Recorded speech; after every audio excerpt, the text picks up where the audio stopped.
one of our missions and one of the really critical things to restoring common sense and sanity to our political discourse and to politics is for reasonable people to just be willing to speak simple truths without fear of the consequences.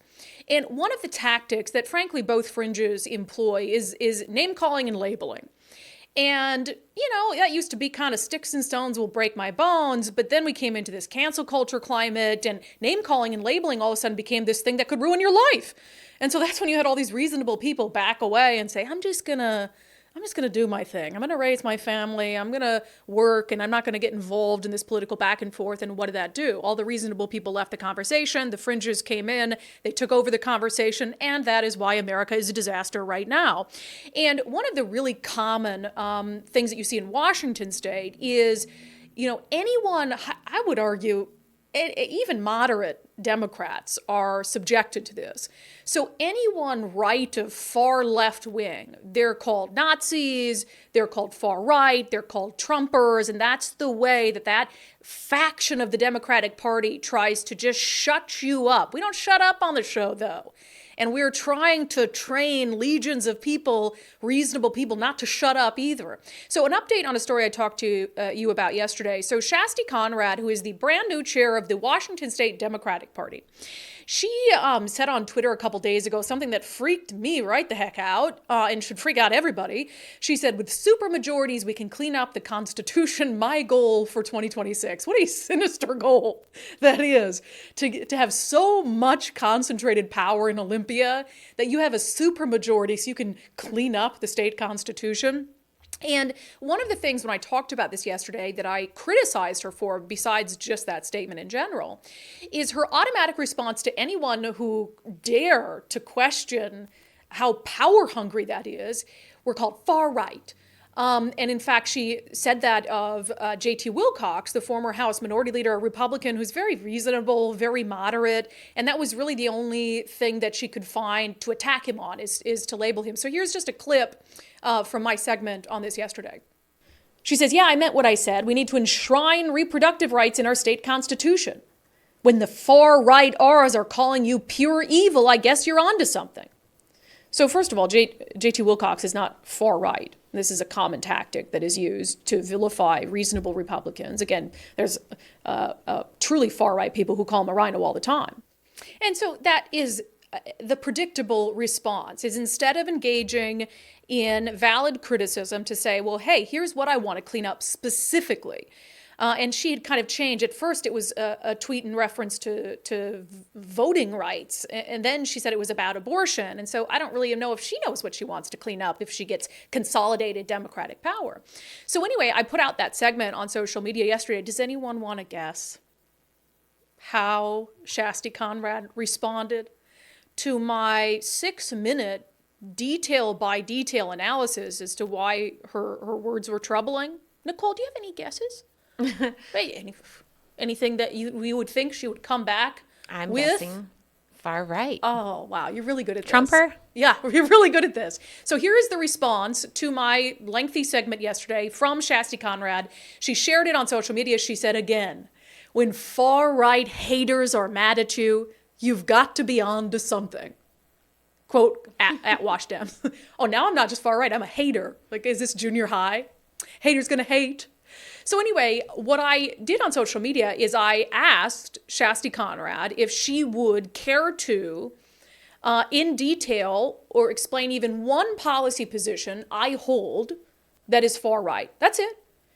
Can you tell me one policy position, Shasti Conrad, chair of the Washington State Democratic Party, that I personally hold, one view I personally hold, that is far right? Because that would give us all a gauge as to what you consider to be far right. Let me check here. Just at last check, has Shasti Conrad responded? No. Of course she hasn't responded.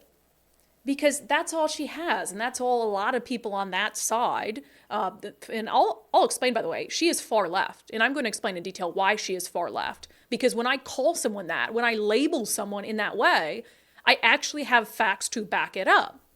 But of course, it's easier for her to try to fearmonger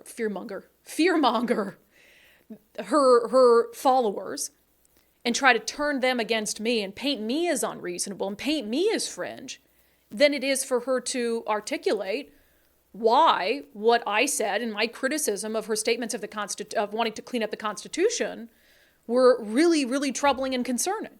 Oh, I'm a far-right hater. Okay, that's fine. You can call me that. It doesn't change my opinion about what you said.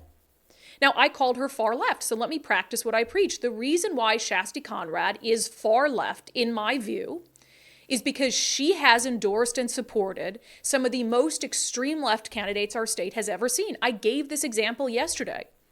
When she was the chair of the King County Democratic Party, she supported and defended Nicole Thomas Kennedy. Nicole Thomas Kennedy was known for sending out hate-filled tweets, a lot of them directed at police officers.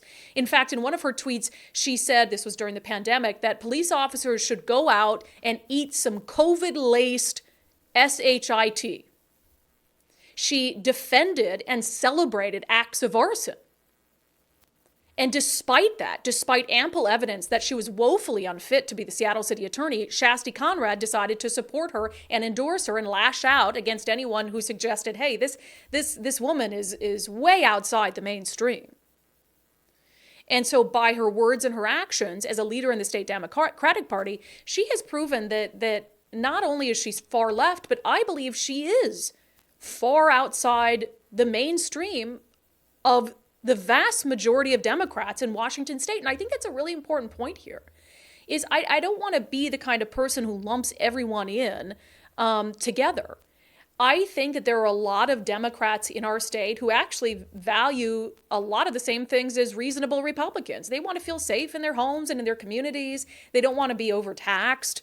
They're frustrated with the prices at the pump. And they just want government to function well. They want to see there to be meaningful headway with our homeless crisis and our drug crisis and our mental health crisis. And so someone like Shasti Conrad representing the entirety of the state Democratic Party to me would be no different than some far-right fringe provocateur or conspiracy theorist being in charge of the state Republican Party. But if you had some crazy fringe far-right, like white supremacist weirdo running the Washington State Republican Party, do you think the media would be silent about it? No, they would point it out at every opportunity.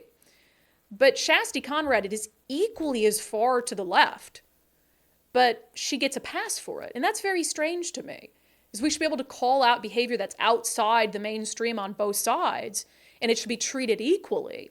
But instead, the fringe on the left in Washington state gets away with so much. They get so much latitude, and they're the ones in power, and arguably them being on the far left is much more consequential to the state of Washington. So anyway, Shasti Conrad, the bottom line is you got to do better than that. You got to do better than that. Because I don't let labels bother me. There is an increasing number of people who watch and listen to this show who don't let labels bother them anymore, who know that they're reasonable people who want reasonable things. And so what are you going to have when those labels don't work anymore? What are you going to have when those labels no longer instill fear in the hearts and minds of voters, so they feel like they have to vote for you because the other path is so dark and dangerous? What are you going to have? Well, you're going to have to discuss and debate issues on the merits. You're going to have to discuss and defend Democratic policy positions on the merits. And I will tell you right now, that's not going to go well for you. So you better brush up.